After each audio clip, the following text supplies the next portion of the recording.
Agora são 7h21 e vamos fazer contato com a coordenadora da Auditoria Cidadã da Dívida, Maria Lúcia Fatorelli. Bom dia, Maria Lúcia. Bom dia a você e todos os ouvintes da Rádio Brasil Atual. Um prazer falar com vocês novamente. Prazer é nosso. Maria Lúcia, ontem foi dado mais um passo aí com a aprovação do relatório principal e a derrubada de 8 destaques na Comissão de Constituição e Justiça do Senado, aí na chamada reforma da Previdência. Para a proposta não ter que voltar, inclusive, para a Câmara dos Deputados, os senadores optaram por fazer mudanças numa PEC paralela que terá que passar, essa sim, pelo crivo dos deputados. Como você viu essas mudanças, aliás, as mudanças que têm sido feitas desde da passagem ali do texto na Câmara dos Deputados e também agora no Senado. Na prática, a reforma ficou um pouco menos pior para o trabalhador, mas ainda assim ela é muito lesiva, não, Fatorelli? Muito lesiva. Ela continua desconstitucionalizando os direitos, não é? Uma conquista que foi a principal conquista da Constituição Federal de 88, que foi colocar na Constituição Social, na Constituição Federal, a garantia do direito social universal, solidário, para todos os brasileiros e brasileiras, de terem direito a uma aposentadoria, de terem direito à assistência social, de terem direito ao amparo no caso de uma vulnerabilidade. Tudo isso está em risco com essa reforma. Olha o que estão fazendo no caso das pensões. As pensões estão sendo reduzidas praticamente à metade. No caso das pessoas que já passam pela desgraça de ficarem aleijadas, de ficarem sem condições de exercer o seu trabalho, as regras continuam muito drásticas para essas pessoas que perdem a condição de trabalhar normalmente. A primeira proposta apresentada incluía os absurdos ali do benefício de prestação continuada de R$ 400, mas isso aí, olha, isso aí foi para consumir muita energia, porque isso aí era totalmente absurdo, um benefício inferior ao salário mínimo, não é? E agora, do jeito que está aí, ainda corremos risco de alguma pensão ficar abaixo do salário mínimo. O Tasso Gereissati colocou lá alguma segurança para isso, mas ainda corre risco de pensionistas receberem menos de um salário mínimo. E o mais grave é que nada disso seria necessário. Essa reforma da Previdência, ela é totalmente desnecessária. A reforma que nós teríamos que estar discutindo é a melhoria dos benefícios, porque o salário mínimo ainda é muito baixo no Brasil. Ainda temos muita gente sem acesso à assistência social. Olha o dado da extrema pobreza. Mais de 13 milhões de pessoas jogadas nas ruas. 13 milhões na extrema pobreza no Brasil. Isso é inaceitável. Agora, nós apresentamos, inclusive, essa semana, na segunda-feira, a Auditoria Cidadã enviou carta a todos os senadores e senadoras, apontando as alternativas.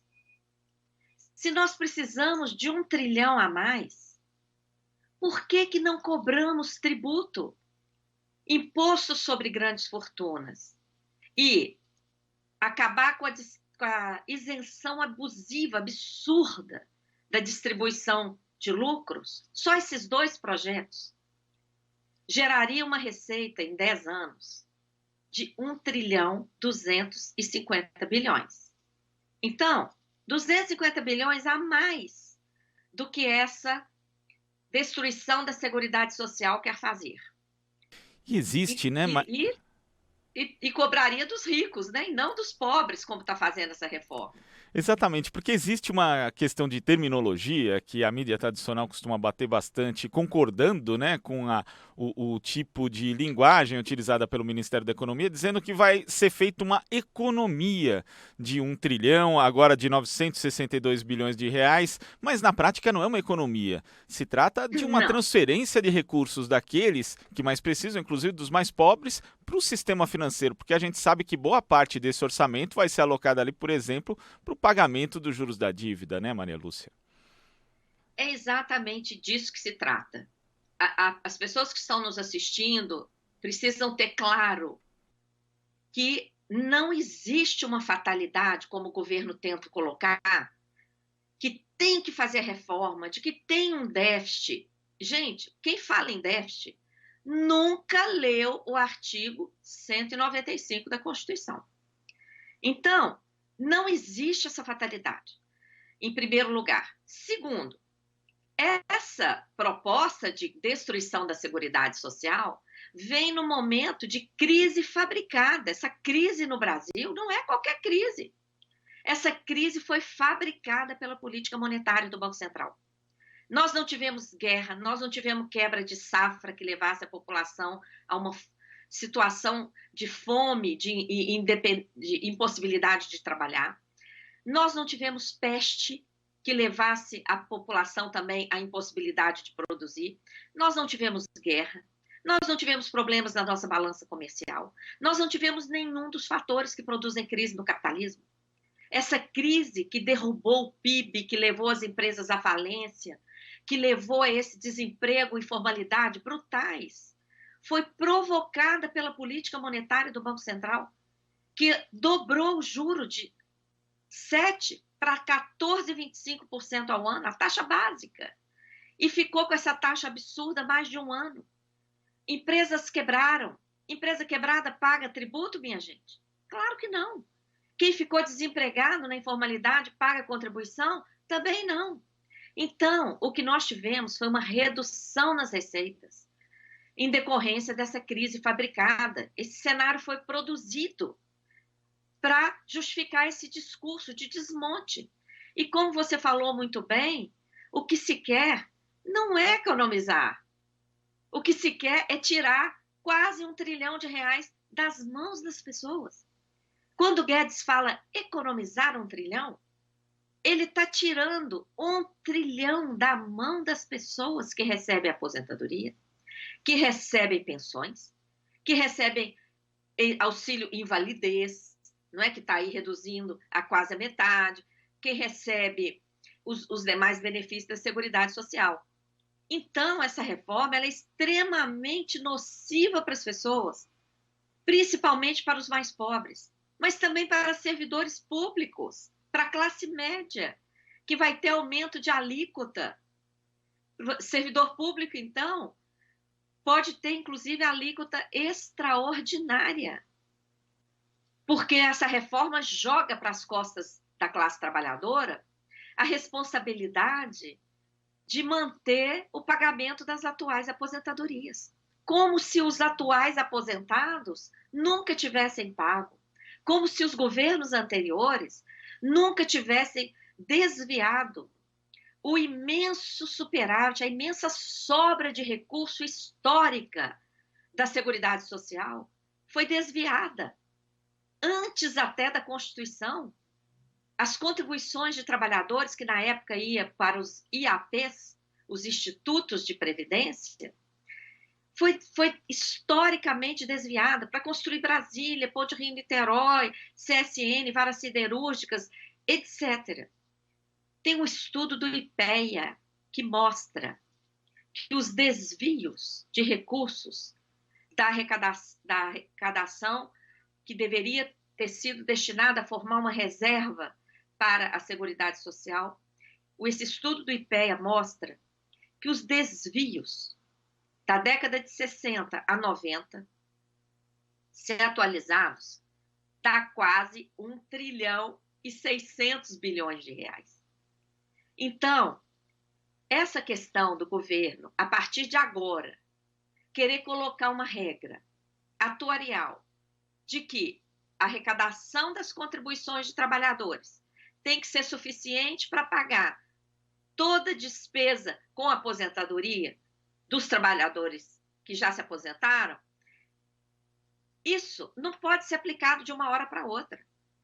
Para fazermos um critério honesto, teríamos que voltar atrás e ver quanto, não é, foi feito de contribuição, a reserva que não foi constituída, as desonerações abusivas que foram dadas, etc, etc. Então, olha, o que está mandando no país é o mercado financeiro. Não importa as regras de garantias de direitos sociais no Brasil.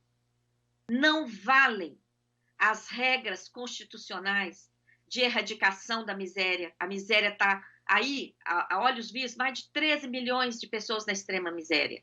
Não vale a regra que está na Constituição. Não vale a regra do pleno emprego que está lá. Não vale a regra de vida digna para todos os brasileiros e brasileiras. Não vale a regra do direito ao desenvolvimento socioeconômico. O que está valendo nesse país é a vontade do mercado financeiro, que usa o Banco Central para fazer as políticas de seu interesse, que está transformando o Brasil no país do rentismo, que joga as empresas na falência, joga o povo no desemprego, na informalidade, na miséria. É preciso que a população brasileira acorde. E esse sistema político está podre. Nós temos que cobrar dos nossos senadores quem é que eles estão representando lá. Eles estão representando a população? Eles estão representando a economia real, a indústria, o comércio, o serviço, etc. Ou eles estão lá simplesmente a serviço do mercado financeiro? Isso tem que ficar claro para a população. Porque nós estamos diante aí de um descalabro, de um absurdo completo que está acontecendo no nosso país. Um dos países mais ricos do planeta. E nós submetidos a essa situação insana, inaceitável. Né? Olha, desculpa, é cedo, mas eu já estou muito indignada. Maria Lúcia, eu acho que boa parte dos telespectadores, dos ouvintes também do Jornal Brasil Atual estão, e dentro desse cenário de domínio do mercado financeiro, né, a gente já tem essa questão da reforma da Previdência, mas também tem outra, a gente chama reforma entre aspas, né, da reforma tributária também, que já começa a ser discutida no parlamento. E entre as propostas que a gente vê, além dos impactos dessa crise que ela tem ali na arrecadação do Estado como um todo e também na arrecadação da Previdência, a gente tem propostas ali, por exemplo, de extinção do COFINS, de extinção da CSLL, que são tributos que justamente constitucionalmente são os responsáveis pela arrecadação previdenciária, né? Ou seja, eles devem ser direcionados à previdência social.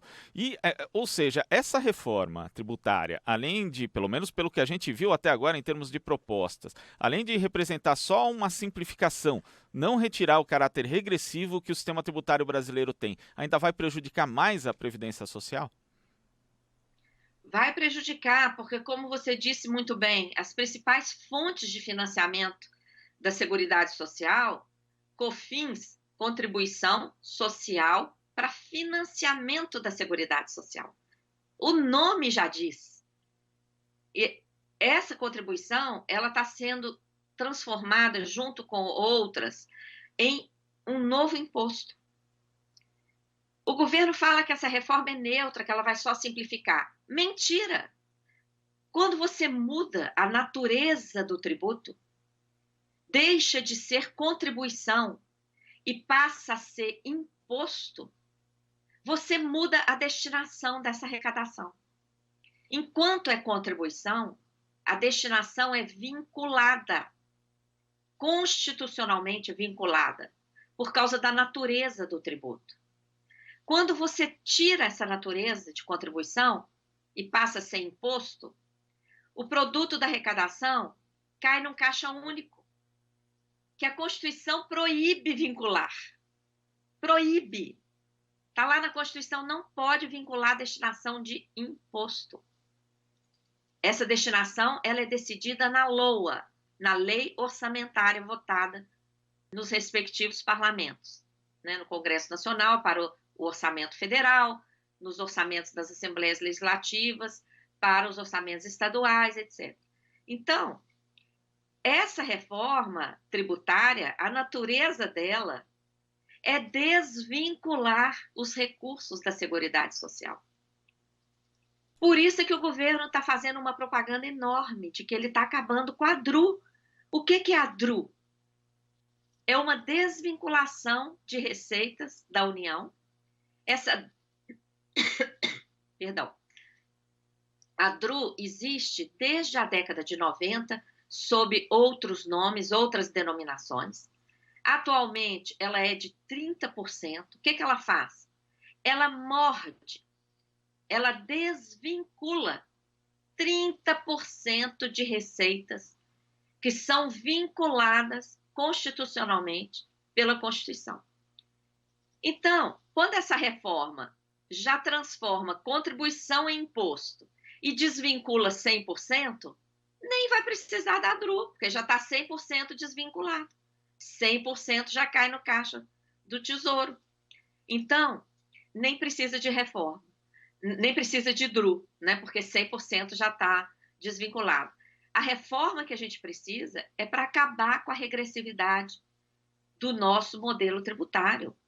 Só o Brasil e a Estônia deixam de cobrar imposto sobre o lucro distribuído pelas empresas aos sócios. Então, olha que escândalo. O Itaú tem lucro aí de 60, 90, sei lá, um lucro absurdo de dezenas de bilhões de reais, todo ano. Ele distribui esse lucro para os seus sócios. O sócio que recebe aí 10, 20 bilhões, não sei, é isento. Não paga nada de tributo, não paga contribuição social, como os trabalhadores pagam para a sua previdência. Não pagam imposto de renda, como os trabalhadores que ganham acima de R$2.000 já estão pagando. Então, esses privilegiados, verdadeiros privilegiados, que recebem lucro, são totalmente isentos. Por isso que a concentração de renda no Brasil é essa indecência. É a maior concentração de renda do planeta. É a distância mais cruel entre ricos e pobres, por causa dos aleijões desse modelo tributário injusto, que libera latifúndio no Brasil, praticamente não paga imposto, é uma piada. A arrecadação de imposto territorial rural no Brasil é comparável ao que se arrecada na República dos Camarões, na África. Depois vocês pesquisam lá o tamanho disso. É ridículo. Não tem tributação sobre latifúndio aqui no Brasil. Não tem tributação sobre grandes fortunas aqui no Brasil. Não tem tributação sobre lucros distribuídos aos sócios. Não tem tributação sobre remessas para o exterior. Então, pessoal, ou a população brasileira acorda enquanto é tempo, ou daqui a pouco estaremos todos aí ganhando a aposentadoria de um salário mínimo, recebendo salários de pouco mais de um salário mínimo, escravizados, e o nosso país virando um grande fornecedor de matéria-prima agrícola e mineral para o resto do mundo, sem educação pública. Olha o que estão fazendo com as universidades. Sem indústria, nós estamos no processo mais grave de desindustrialização da nossa história. Sem ciência e tecnologia, olha aí as manifestações da SBPC, do CNPq, com os danos à pesquisa no Brasil. Estão acabando com a pesquisa. Então, tudo por quê? Por um ajuste fiscal. Para que ajuste fiscal? Para cortar em todas essas áreas, cortar na previdência, na assistência, na saúde, na educação, na pesquisa, etc. Para quê? Para pagar juros. Juros de uma dívida que nunca passou por uma auditoria, uma dívida que nós, da Auditoria Cidadã, temos denunciado os mecanismos, como o mecanismo da sobra de caixa dos bancos, que, aliás, eu já vou fazer aqui um apelo, para vocês da Rede Brasil Atual, que tem excelentes jornalistas, nós estamos com uma campanha aberta para fazer uma campanha popular denunciando a remuneração da sobra de caixa dos bancos, que já consumiu 1 trilhão nos últimos 10 anos. Olha aí, vou mandar um recado para o Guedes e para os senadores. Não precisa destruir a Seguridade Social. Basta parar de remunerar a sobra de caixa dos bancos, que já levou 1 trilhão. Basta cobrar tributo dos ricos. Só 2 projetos: tributação sobre grandes fortunas e tributação sobre lucros distribuídos, arrecadaria 1 trilhão 250. Basta fazer auditoria da dívida, parar de pagar dívida ilegal. Todo ano, agora, mais de 1 trilhão de pagamento de encargos da dívida. E mais, né? Todo essa discussão, ela fica assim em xeque quando a gente vê o tal projeto de securitização de créditos, que quase foi votado essa semana, estava na pauta lá da Câmara dos Deputados. Por um milagre, nós conseguimos mais uma vez adiar, mas semana que vem, com certeza, o Rodrigo Maia vai colocar de novo na pauta. Eu faço também um apelo aí à Rede Brasil Atual, que no início da semana possa pautar esse tema para a gente denunciar esse desvio de recursos no meio do caminho, antes de chegar aos cofres públicos. Todos os contribuintes, pessoas físicas e jurídicas, vão continuar pagando seus tributos nos bancos, só que esses tributos não vão chegar aos cofres públicos na sua totalidade. Uma parte vai ser garfada no meio do caminho para entregar para os detentores dos papéis financeiros que esse esquema emite, né? Eu posso explicar isso melhor na segunda-feira, posso inclusive fazer um diagrama para vocês mostrarem aí durante a fala, porque para esconder esse roubo de recursos no meio do caminho, nós estamos falando, gente, de um mecanismo que detona, que joga no lixo a lei de responsabilidade fiscal, toda a legislação de finanças, a LOA, a lei orçamentária, toda a legislação orçamentária, joga no lixo tudo isso. Então, para esconder esse escândalo, esse roubo de recursos durante o percurso do recurso no meio do caminho, esse dano ao orçamento, eles criaram uma engenharia financeira aparentemente complicadíssima. Então, por isso que eu estou sugerindo que seja na segunda-feira, porque, vou te falar, só com desenho, viu?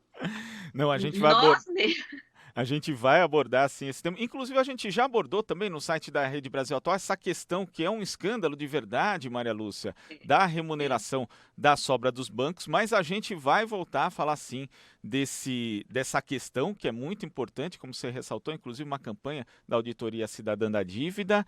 E eu queria te agradecer, viu, Maria Lúcia, porque por esse alerta que você está dando, pelos vários alertas, eu tenho certeza que as pessoas aí vão reproduzir depois esse vídeo, essa entrevista, para que as pessoas de fato fiquem sabendo os interesses do mercado financeiro por trás da reforma da Previdência, por trás também da reforma tributária, já que tudo isso ainda está em disputa. Muito obrigado, viu, Maria Lúcia? Eu que agradeço pela oportunidade, peço às pessoas para curtirem as páginas da Auditoria Cidadã, no Facebook, Auditoria Cidadã da Dívida, no YouTube, Instagram, e a página web, auditoriacidadã.org.br, porque todo esse esforço que a gente faz para traduzir como que o sistema financeiro se apodera da estrutura de Estado, como que ele rouba os nossos direitos sociais, o nosso patrimônio através das privatizações, né? Essa semana passou também lá a cessão onerosa do petróleo, outro escândalo. O esforço que a gente faz para traduzir tudo isso se perde se vocês não acessarem, compartilharem. Nós temos que criar uma grande mobilização social consciente para mudar isso. Mas tenho certeza que as pessoas vão compartilhar, muita gente já compartilha hoje e vão compartilhar ainda mais, Maria Lúcia. Muito obrigado e parabéns pelo seu trabalho, pelo trabalho de toda a Auditoria Cidadã da Dívida. Eu que agradeço, um bom dia para todos vocês. E apesar de todas essas notícias ruins, não desanimem. Vamos seguir lutando, nosso Brasil é maravilhoso, é riquíssimo, vamos lá. Bom dia. É isso aí, bom dia. Conversamos aqui com a coordenadora da Auditoria Cidadã da Dívida, Maria Lúcia Fatorelli.